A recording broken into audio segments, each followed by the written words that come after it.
and welcome to the Count Storybook Theater.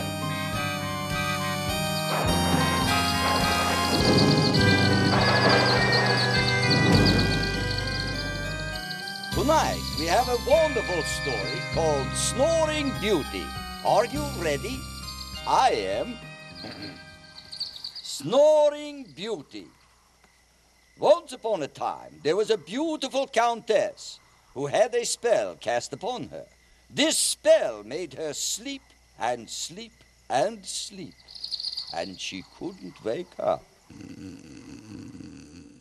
One day, a handsome count came along.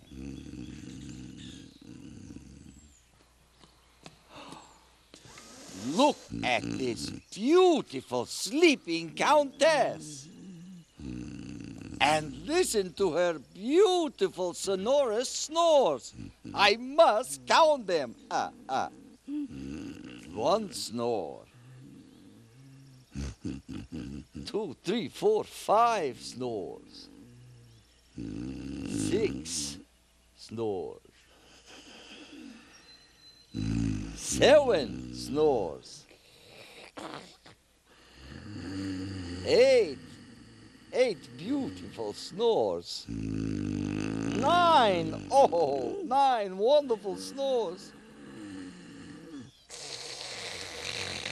10 terrific snores. I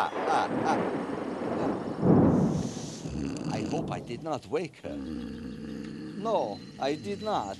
I can keep counting snores. 11, 12 snores. And the countess never woke up. The count counted her snores happily ever after. The end. That was one story I read to you. Tune in again, and I will read 2. No, perhaps 3. No, 4. Maybe 5 stories.